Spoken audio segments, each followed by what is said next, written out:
it's Tommy from Flanagan from Faultline here. I am at the Enghouse stand at IBC 2024, and I am with some top executives from the company.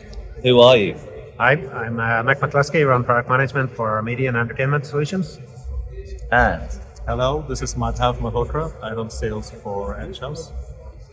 great. And we've just been talking about the Enghouse strategy. I understand that there is a European expansion strategy that you're coming into IBC with. Can you tell us a little bit more about that, Nick? Sure. Last year we were at IBC, really trying to figure out how to get into in the European market. We talked to partners, prospects, customers, and as a company, Enghouse does acquisitions. So we managed to acquire a pretty major company in this space called SeaChange.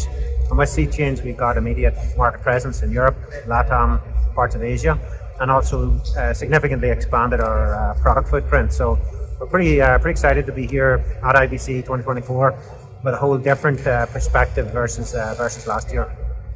And that acquisition, I've scribbled it down somewhere. April 2024, I think it was. $39 million. Do you think you overpaid for SeaChange? I don't think so. I mean, we pay for value. We've done multiple acquisitions, as Mike has mentioned. We've been, in the acquisition space for many years. And, if a company comes along and we see value in it, then we would pay. So, we paid for the value.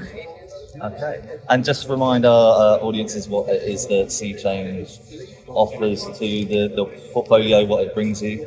Sure. From a product perspective, it enhances our portfolio quite a bit.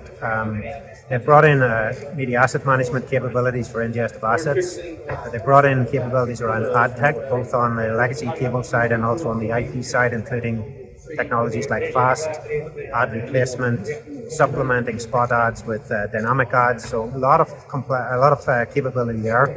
And they've also got a pretty strong capability in direct to consumer, and that's a whole new space for us. It's something that we think there's a lot of potential for growth. That's an area where there's going to be a lot of innovation, and we think that innovation, which happens in D2C, will also be a carrier across to operator TV. So pretty excited to have new product capabilities to talk about at IBC. Great. Where do you think the innovation is coming from in TV? So with SeaChange, it has opened up some new verticals for us. We had been in the media space for a few years with the SPL TV acquisition, primarily in geographies in North America. So I think with SeaChange now we are opening up our new geographies into Europe and Latin as well.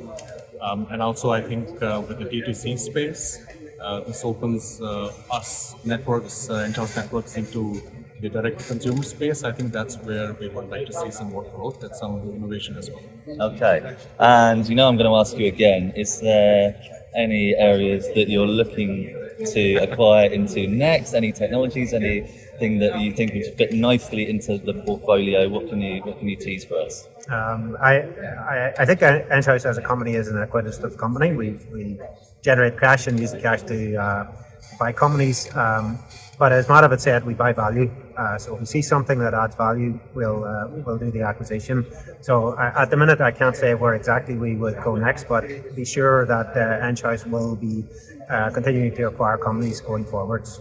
So when you come to IBC 2025 and you see the show floor consolidated even more, then you can come and speak to Enghouse about that. Can I ask you to pick out a customer case study from the anyone you would like to highlight for us?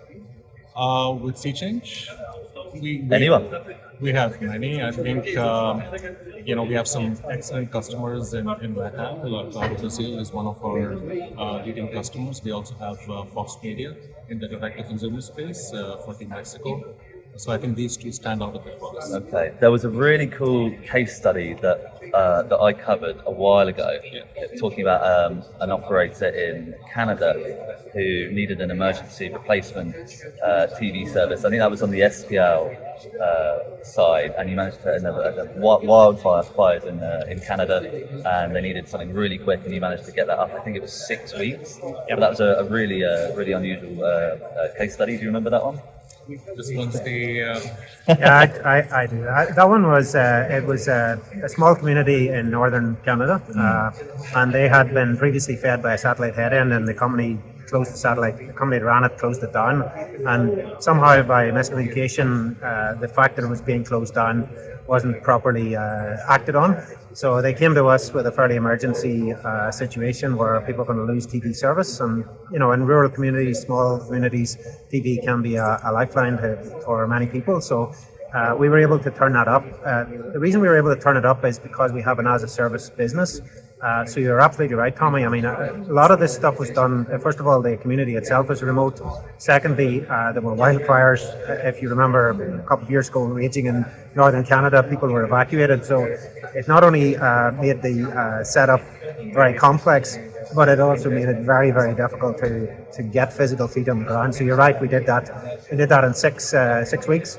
And also a lot of it was done remotely. Now I have to say we as a company worked that, but also the community that we were serving helped enormously, doing a lot of work on the ground work to help with that. So that was a success, and they're now up and running. So yeah, that was a good case study. Yeah, it was my first time writing about wildfires. That's cool. And I think just to add to that, you mentioned more communities. So Nick, I think we've used this deployment to actually offer service in Canada to multiple remote communities from coast to coast. This has become one of our most sought after service in Canada in the TV space. Not just remote communities, but also to areas where we have multiple languages involved. So this has been a very popular and we're very proud customers. Okay, we're at nearly 7 minutes already. Time flies and my arm's starting to hurt. So wrap up, final question. What keeps you up at night? Is there anything you are worried about in the space or for the business or in the market in general? I don't think there's anything worrying me, but I would love to expand the business into geographies that I don't have any presence today. So extremely excited with the Sea Change acquisition. I think it opens doors for us in multiple avenues, multiple countries, and we're just looking forward to that. So it doesn't keep me up at night, from a worry perspective, but brings in a lot of excitement. Yeah, and that's primarily Europe, right?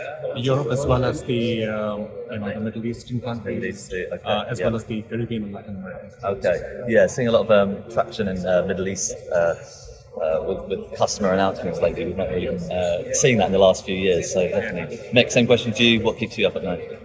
I think we work in an environment that's very, very fast changing. The pay TV industry has changed enormously in the last number of years, and there's no likelihood it's going to slow down. So I think what keeps me up at night is figuring out how do we stay on top of that, how do we keep offering value, and how do we change and adapt. A lot of consolidation happening in the industry. How do we come out as one of the consolidators and leaders in that space? And that's really what I think keeps my focus. Awesome. That's it. Over and out. Thanks for watching.